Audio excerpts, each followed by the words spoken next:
this headline came out. NYDIG, are they buying $720 million worth of Bitcoin?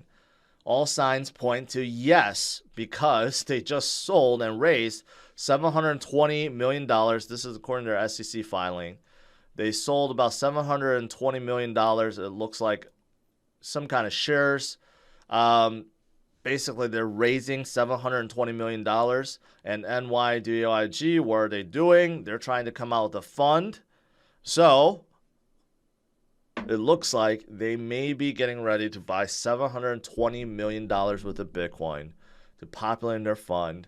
And this is absolutely huge, close to $750 million, right? So really, really big. And we've been hearing about this recently. One other purchase, I forgot who, also just bought a ton, hundreds of millions worth of Bitcoin for their fund as well. Was it Fidelity? I think it's Fidelity that did that recently too. So, you know, I talk about the supply of Bitcoin quite often. Oh, it's 8:30. Let's see if the bell rings today.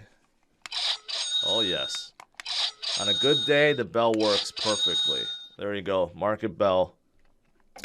But going back to what I was saying, in terms of the supply, the scarcity of Bitcoin, people don't realize how scarce Bitcoin is.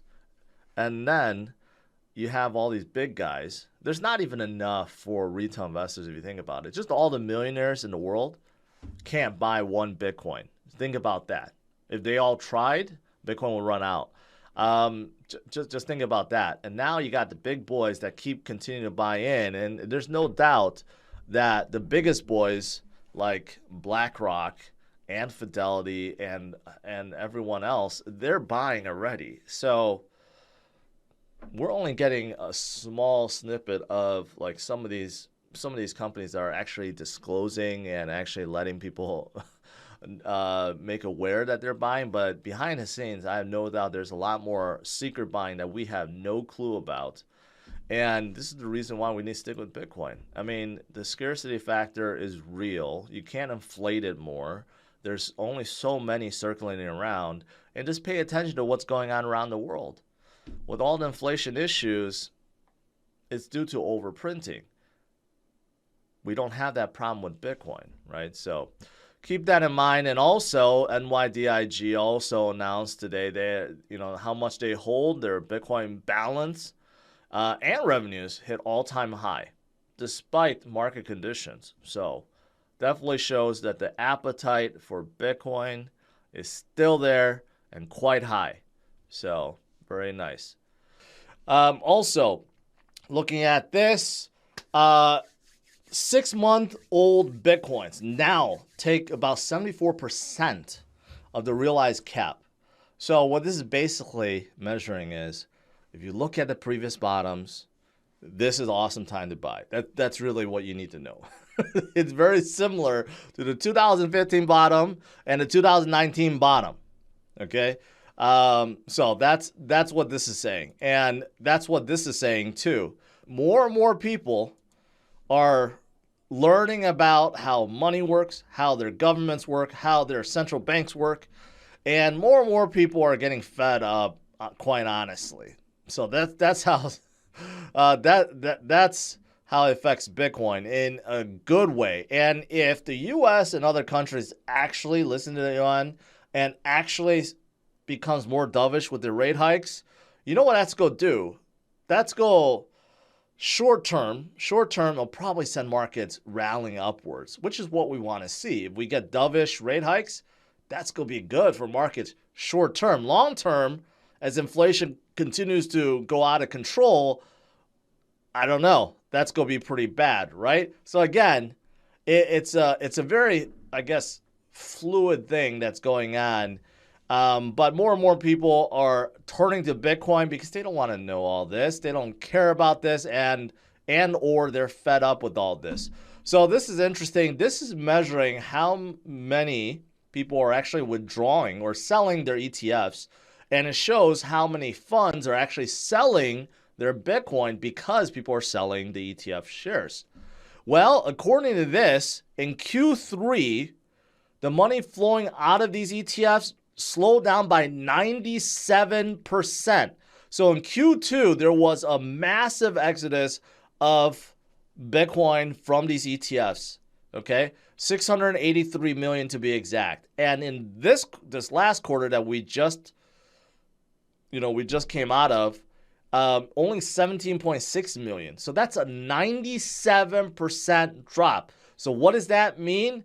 No one is looking to sell their ETF shares anymore. No one is looking to sell Bitcoin right now. The retail investors that came into the space that didn't quite understand what they're getting into, didn't quite understand what Bitcoin's all about, and they wanted to just make a quick buck, they all left. The people that are left right now in this space are the people that truly understand. So this is very, very positive, as it shows that not many people are selling, and the price could be manipulated still day to day, week to week, but overall the long-term holders continue to gain strength and continue to grow. What else is nice? Bitcoin mining power reaches all-time high in spite of macroeconomic concern. Look at that hash chart. Not stopping. All-time high, continues to go up.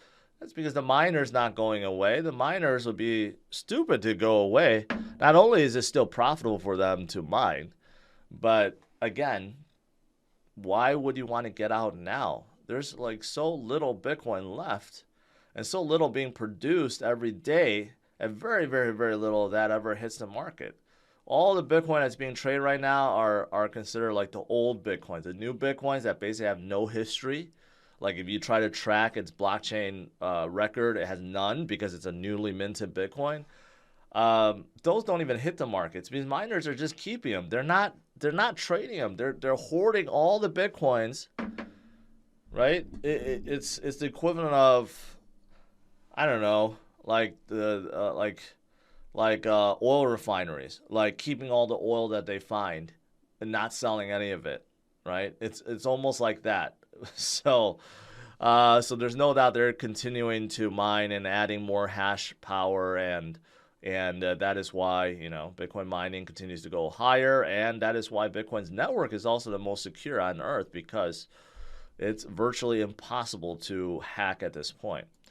Of course, weekly on-chain exchange flow, you got over 500 million, 656 million coming out of the exchanges. You have, even for Ethereum, 328 million coming out, Tether coming in.